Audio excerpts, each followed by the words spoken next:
Hello everyone, welcome to a brand new episode of Predictions with PCJ. I am your friend and host, PCJ the Pop Culture Junkie. We're talking about today, Super Showdown, the WWE Super Showdown pay-per-view that is happening live from Saudi Arabia Thursday afternoon. Now, this is another pay-per-view.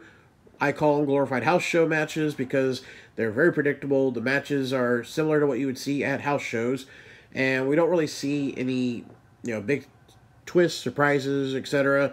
Personally, I don't think they should be doing these shows anymore. If you follow, current events, which I'm not going to get political, not going to get all topical here with the craziness of the outside world, but I just don't think they should be doing these shows for a lot of reasons. A lot of people agree with me, I'm sure, but I just don't think they should be going over there right now for a while because it's just a scary environment. So yeah, I just don't think they should be doing these shows. We got like 9 years left of an agreement. They did like a 10-year agreement, and I know they're getting paid millions of dollars because money is no object for a lot of those people over there, and they're doing it's like renting the circus to come over and perform at your local stadium, whatever. But I do like the look of the show as far as the way they use lots of pyro. We get an elaborate stage setup similar to like what we get at WrestleMania.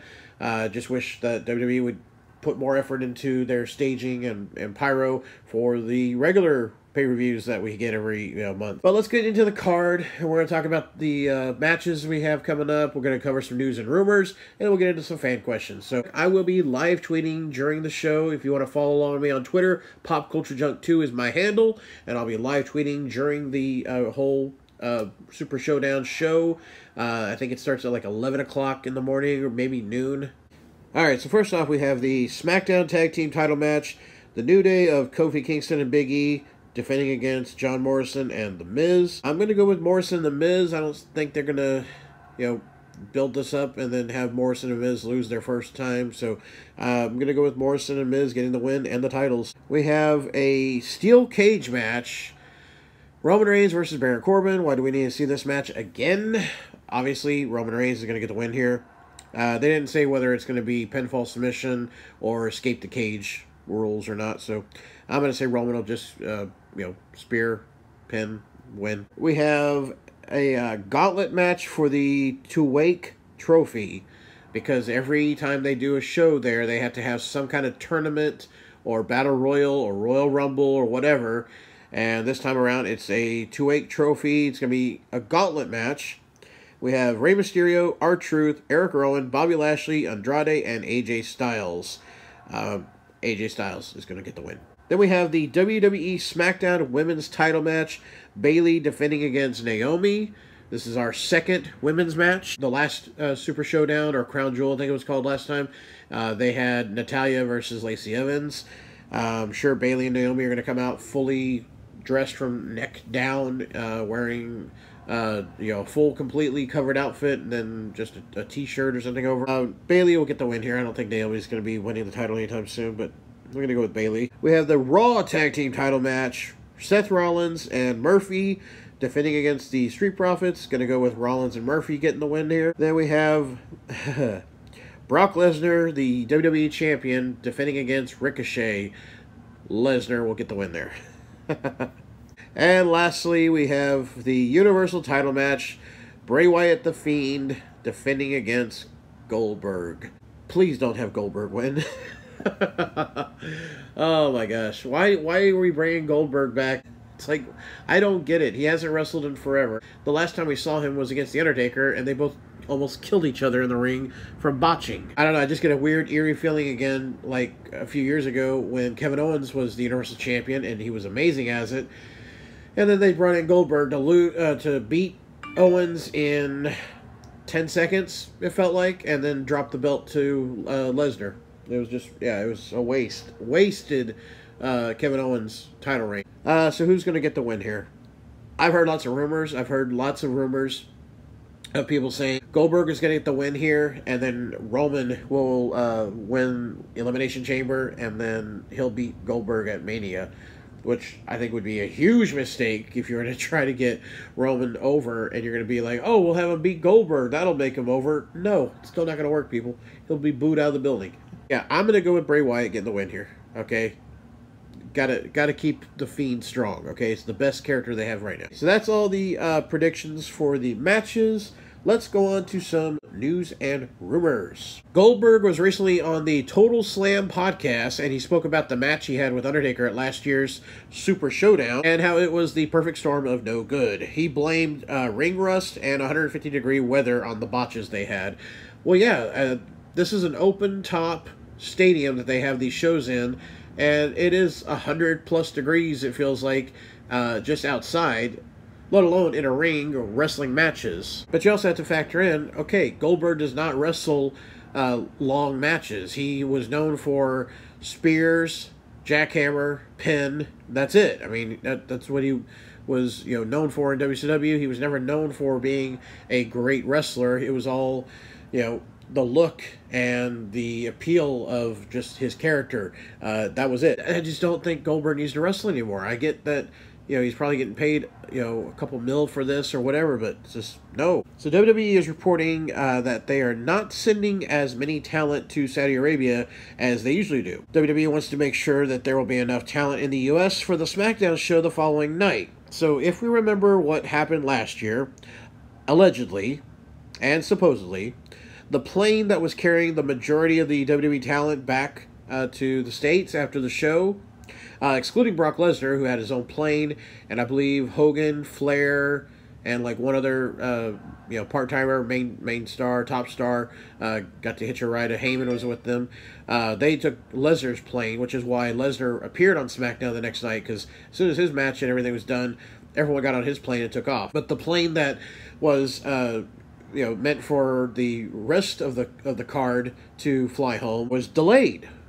And there was lots of rumors, and nothing was ever officially, proven yet. But allegedly there were some mechanical failures that was causing the delay. But the rumors were that Vince and the prince that pays or organizes or once, hired them for their show, had some kind of disagreement. They had some kind of disagreement at the show, during the show, and kind of a power play. Vince allegedly pulled the TV viewing for the show, local ones. Like, he was like, oh, just, you can't show our show on your show or your television, whatnot. And then allegedly, I guess as a power play in return, was they said, well, we're just going to delay your flight, which is pretty scary and eye-opening, I would imagine, for them to be like, hey, if we don't do what they say, or if we don't abide by whatever, or we displease them, they have the power to just ground us here, and we ain't leaving. And who knows what else they could do. So why would you want to go back to an area where you have that kind of fear of possibly anything happening to you? Boggles the mind. I don't know why. Now, of course, the reason they're going to make sure they have more talent remaining over here while the others go to that show is because the following night, on Friday, we have SmackDown. But let's not forget, the SmackDown after last year's Crown Jewel was the best episode of SmackDown they've had since they went to Fox. One of the best episodes they've had in 10 years at least. We had Triple H running the show because Vince was still over there, I believe. There's rumors that he already had come home. But anyways, we had NXT stars, Adam Cole versus Daniel Bryan. We had Shawn Michaels on the show. We had Shayna Baszler show up. We had lots of NXT stars showing up. And this is where they kicked off the whole NXT kind of invading WWE to set up the Survivor Series that year. But hey, that was a great SmackDown show. So PW Insider has reported that Tammy Sitch, a.k.a. Sunny, will be paroled from the Carbon County Correctional Facility in Pennsylvania on Wednesday, March 25th. The Hall of Famer has been arrested and in jail for a year after her previous parole was revoked after missing a drug test and then also failed to report to her parole officer. She was arrested and released multiple times before finally being incarcerated for a whole year with trouble in both Pennsylvania and New Jersey. So welcome back, Sunny, and hopefully she can stay out of jail. And lastly, it has been reported on WWE social media that Samoa Joe has been suspended for his first violation of the wellness policy. There is no word yet on what the violation was. We do know it obviously isn't anything to do with marijuana, because ever since Roman Reigns got in trouble with the wellness policy for marijuana, they no longer consider that a violation. So, you know, that's good news for Roman Reigns and Randy Orton as well, if you know your history.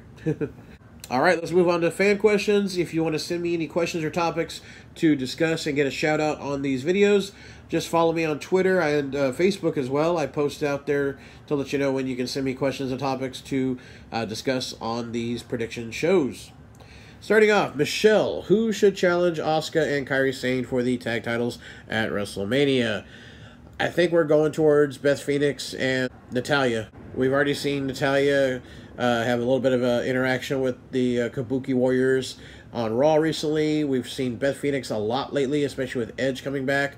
Wouldn't be surprised to see Beth Phoenix getting a match at Mania, while her husband Edge is also going to have a match probably against Orton. So I'm going to go with Beth Phoenix and Natalya are probably going to be the ones to challenge them, but I would like to see someone else that's more of a main roster or, you know, full-time, not just your part-time, but you know, you get some you do get the occasional legends showing up again, just like we had Trish and Lita show up a few years ago.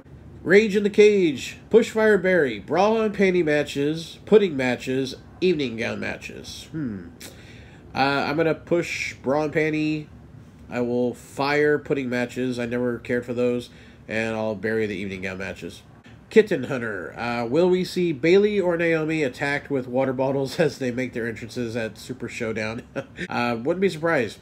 Kevin Haig, what would you do to improve the WWE Tag Team division? I would keep the belts on a actual team for a while and have them put on some good matches.